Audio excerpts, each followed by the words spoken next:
सिलचर के राधा माधव रोड क्षेत्र में एक गृहवधू की पीट कर हत्या किए जाने के आरोप में पति को गिरफ्तार कर बहरात जेल में भेज दिया गया है। लेकिन मारे गए महिला के परिवार सदस्यों द्वारा न्यायिक इंसाफ का गुहार लगाया जा रहा है। दूध पातिल क्षेत्र में डिजायर फॉर लाइफ संस्थान के कार्यकर्ता गीता पांडे व दूसरे वरिष्ठ हस्तियों की मौजूदगी में परिवार सदस्यों ने उन्हें आमंत्रित किया और विस्तारित तथ्य उजागर किए। अपनी जानकारी में परिवार सदस्यों ने कहा कि लगातार कई वर्षों से उसका पति उसकी पत्नी पर जबरन मारपीट करता आ रहा था और जुर्म ढा रहा था। लगातार इस संदर्भ में कई बार विचार सभा भी आयोजित किया गया, लेकिन फायदा कुछ नहीं हुआ। आखिरकार अपने स्वार्थ के चलते पति ने पीट कर पत्नी की हत्या कर दी। मुद्दे को लेकर परिवार सदस्यों ने विस्तारित तथ्य पत्रकारों के समक्ष उजागर किए और डिजायर फॉर लाइफ संस्थान की ओर से न्यायिक इंसाफ प्रदान किए जाने के लिए गुहार भी लगाया। हालांकि डिजायर फॉर लाइफ संस्थान के कार्यकर्ता पिछले कई वर्षों से सिलचर शहर के विभिन्न क्षेत्र में कई मुद्दों पर अपना अहम भूमिका निभाते आ रहे हैं। हम लोग आए हैं छोटा दूध पातिल गुल टीला रजब देव के घर में, जिसका बेटी का बहुत ही बेरहमी से मर्डर हुआ है। और आज आने से पहले मैं उसका पति का घर में भी जाकर थोड़ा तहकीकात वगैरह करके आई हूँ। और बात यह है कि जिस तरीके से हमने फ़ोटो में देखा, लड़की को तो पहले नहीं देखा है, जिस तरीके से हमने फ़ोटो में देखा इससे पता चलता है कि उसके ऊपर कितना टॉर्चर हुआ है।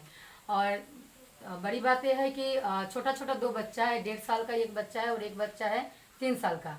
इतना छोटा मासूम बच्चों की माँ का इस तरीका का मौत, मतलब वो उन लोगों ने कहा था कि ये सुसाइड है, लेकिन ये सुसाइड नहीं है, ये अटेम्प्ट टू मर्डर है। और अभी यहाँ पर आके उनका माँ का जो परिस्थिति हमने देखा, अगर उनका बेटी को इंसाफ नहीं मिलेगा तो माँ का जो कंडीशन है, उनका माँ का भी कुछ भी हो सकता है, क्योंकि हालत बहुत ख़राब है।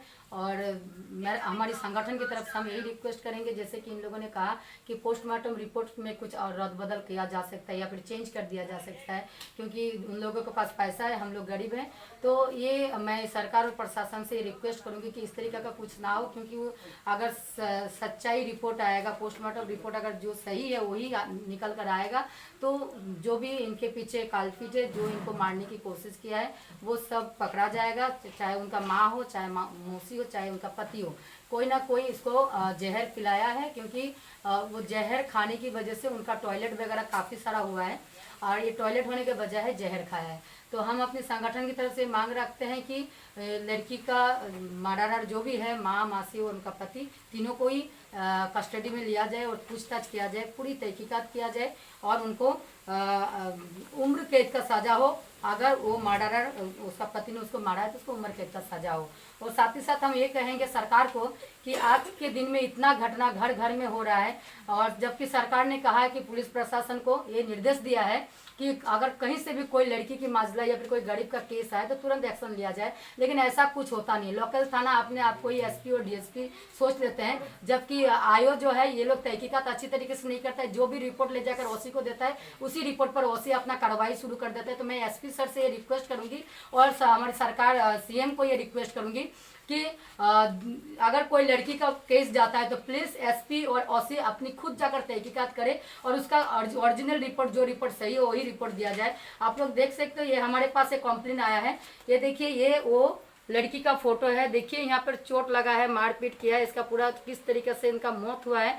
आजकल क्या लड़की अपना जिंदगी जी नहीं सकता है? कोई बाप की अपनी बेटी को बेच देता है? क्या उनको जीने की अधिकार नहीं है? क्या वो अपना मुंह नहीं खोल सकता है? जहाँ देखो तहाँ ऐसे मारपीट होता है, इस तरीके से मौत होता है, लड़कियों का रेप होता है। पुलिस प्रशासन का कोई खौफ नहीं है लोगों के अंदर। मैं यही कहूँगी कि पुलिस प्रशासन के जब तक खौफ नहीं पैदा होगा लोगों के अंदर, तो तब तक इस तरीके का क्राइम होता रहेगा। पुलिस का खौफ तो भी होगा, क्योंकि पुलिस जिसको खौफ देना चाहिए उनको नहीं देता है। क्राइम जो लोग कर रहे हैं उनकी पक्ष में ज्यादातर पुलिस के लोग रहते हैं। पुलिस प्रशासन उनकी सपोर्ट ज्यादा करता है, जिस वजह से लोगों को इंसाफ नहीं मिलता है और गरीब लोगों का इसी तरीके से रास्ते घाट में मौत होता है और रेप केस होता है। तो मैं यही कहूंगी कि इस लड़की की माँ का जो हालत अभी देखा, उनका भी कभी भी कुछ हो सकता है। तो हम अपने संगठन की तरफ से मांग रखते हैं कि पहले तो सीएम को ये कहेंगे कि पुलिस का खौफ लोगों के अंदर होना चाहिए, और दूसरी बात यह है कि इस बेटी को इंसाफ मिलना चाहिए। 2 बच्ची का माँ का मर्डर किसने किया है? 2 बच्चों का माँ का, उस मासूम बच्चे की माँ, बच्चों को इंसाफ मिलना चाहिए और उसका पिता और माता जी को इंसाफ मिलना चाहिए। हम सरकार और प्रशासन से यही मांग रखते हैं। রাত্রে 12টা 1টার সময় তো এই অবস্থা হইয়া আমরা তো রাত্রে একদিন 8টার সময় ফোন করছেন আর 12টা 1টার সময় ফোন করতো রাত্রে। এখন কি চাই না আপনারা? আমরা চাই তো তার হে আমার বইনের লগে আজকে এরকম হইছে, ঠিক আছে আমি মানছি হে আমার বোনটা মারছে, কিন্তু আরো কয়েকটা যে এরকম ছেলে পজিশন লিয়া বইছে তার বউরে মারতো, আমার হে যদি আজকে শাস্তি না পায় আরো 2-3টা আরো মহিলার লগে এরকম হইব। ওই যে একটু আগে ম্যাডাম কইছেন যে কেস যে বাড়ের যে কেস করার তো কারণ তারারে শক্তভাবে তারারে আইন মানে তারারে শাস্তি ওর না, তারার শাস্তিটা তারার ওর না, এর লাগি মানুষ ক্রাইম বাড়ে। আমি চাই হের শাস্তি পাইলে কি আরো দুইটা মেয়ে আমার মতন আমার আরো তো আরো ভারতবর্ষের মাঝে বোন আছে, তারাই বাঁচবো, তারাও প্রোডাক্ট করতে পারবো যে আমার লগে আমার মানুষ আছে, হে আরো মার্ডার করতে পারতো না, এরকম মানে উচিত শাস্তি পাইতো, মানে আরো কেউ যাতে মার্ডার না করতে পারে।